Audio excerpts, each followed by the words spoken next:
A boy sits alone at the edge of the playground. The other children are yelling, they're laughing, chasing each other in circles. He watches them for a moment, then looks away.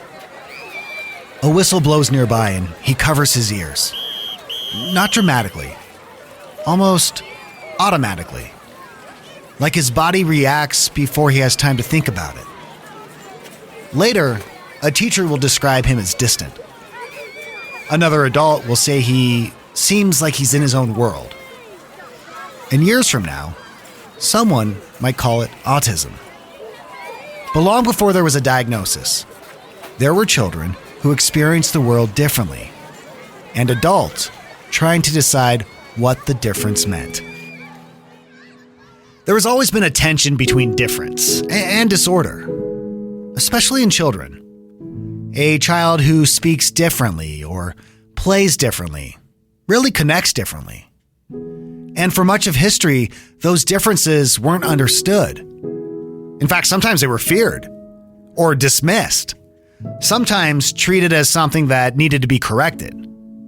Today, we call this autism spectrum disorder. But like many mental health diagnoses, the experience came long before the label. This is before it had a name. Before we go further, a quick note. This podcast explores the history of mental health diagnoses. It's not medical advice. It's not therapy. It's not a diagnosis. So if you're concerned about yourself or someone else, it's important to speak with a qualified professional. You know, for most of history, there wasn't a category for autism. There were simply children who seemed different. Some avoided eye contact. Some became intensely focused on specific interests. Some struggled with social interaction or communication. But there wasn't a shared framework for understanding why. And without framework, people tend to create explanations that reflect the culture around them. Some children were described as shy, others as withdrawn. Some were labeled intellectually disabled. And even others were viewed as emotionally detached. You see, looking back now, though, the descriptions feel familiar. Children overwhelmed by noise. Children comforted by routine. Children who experienced the social world differently than the people around them. The experience, it existed, but the language did not. And often, the children themselves were left carrying the weight of that misunderstanding.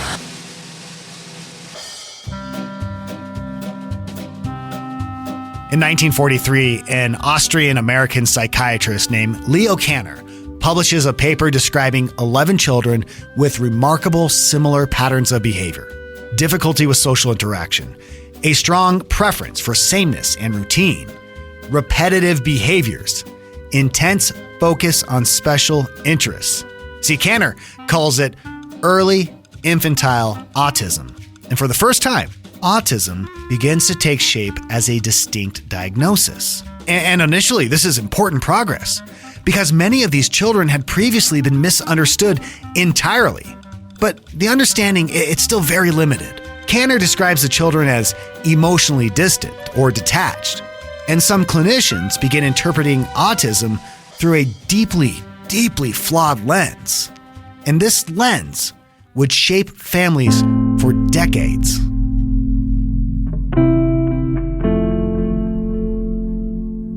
In the mid-20th century, a painful theory gains traction. Some psychologists, they start suggesting that autism is caused by emotionally cold parenting, especially on mothers. The term refrigerator mother begins to appear. I mean, think about this. The implication is devastating. Imagine bringing your child to a doctor because you're desperate for answers, and being told the reason your child struggles is because you didn't love them correctly. And for many parents, now especially mothers, the diagnosis becomes tangled with guilt. And looking back now, it's difficult to overstate how damaging this idea was, because it placed blame where understanding should have been. Many families were already feeling isolated. Now they were being told that they had caused the isolation themselves. And this happens very often in the history of mental health, where science just doesn't have clear answers, so culture decides to fill the gap. And sometimes, yes, there's compassion, but a lot of times it's with blame.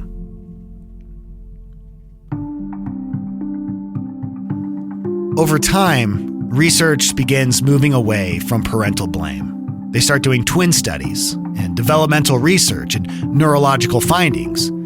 The understanding of autism slowly changes. Autism is increasingly viewed as neurodevelopmental rather than emotional injury. And something else begins to shift too. Clinicians start noticing that autism doesn't look the same in every person. Some individuals require significant daily support, and others live independently. Some speak very little. Others can communicate fluently, but still experience profound social exhaustion or sensory overwhelm. This idea of a spectrum begins to emerge. So not a single presentation, but a wide range of human experience. And slowly, the conversation changes. The question becomes less, what's wrong with my child?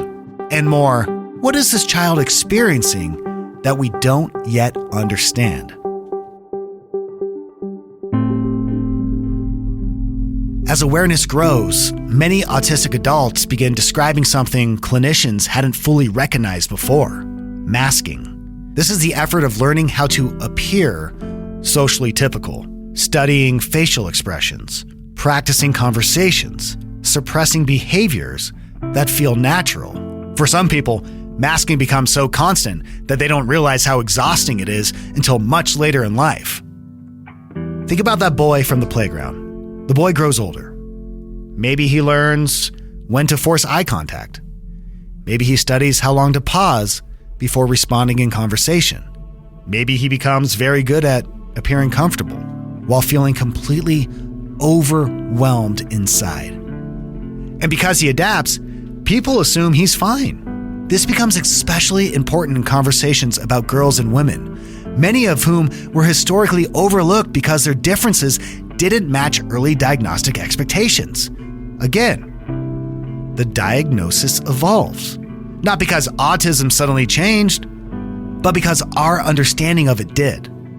In recent decades, a broader cultural conversation begins to emerge. The neurodiversity movement challenges the idea that neurological differences should only be viewed through the lens of deficit or disorder. Some autistic individuals begin asking a different question. What if autism isn't simply something to fix? What if it's also a different way of experiencing the world? Not everyone agrees on how autism should be understood. So for some families, autism is primarily experienced as disability. And for other families, it's deeply connected to identity. And both realities can exist at the same time. This conversation doesn't erase the struggle, though. Many autistic individuals experience real challenges: sensory overwhelm, communication difficulties, social isolation. But it does reframe the goal. The focus shifts from how do we make this person appear normal toward how do we better understand and support different kinds of minds. And for many people, the shift is deeply meaningful because the experience of being misunderstood can sometimes hurt as much as the symptoms themselves. That child sitting alone on the playground at the beginning of this episode. Maybe he wasn't disconnected from the world. Maybe he was experiencing too much of it at once. Maybe the sounds were louder than anyone realized. Maybe the social rules felt invisible to everyone except him. Maybe solitude felt safer than unpredictability. Across generations, autistic individuals and their families have often lived inside the gap between experience and understanding. Different eras offer different explanations: shyness, detachment, poor parenting.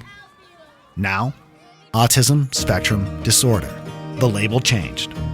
but the human experience underneath it was always there. And maybe one of the most important shifts wasn't medical at all. Maybe it was the moment people stopped asking, how do we make this child normal? And started asking, what does this child need in order to feel understood? Autism did not begin when we named it. There has always been people who experienced the world differently. What changed was how society interpreted those differences and whether we responded with fear, blame, or curiosity. What if the problem was never that some people experienced the world differently, but that the world expected everyone to experience it the same way? You know, in many ways, the history of autism is also the history of how we respond to people who don't move through the world the way most people do. And that conversation is still evolving. You know, in the episodes ahead, we're going to continue exploring how diagnoses evolve and how the language we use shapes the way people understand themselves and each other. I hope you'll continue listening as we explore the stories behind the labels. This is Before It Had a Name. I'm your host, John Watkins. This episode produced by Doug Wild.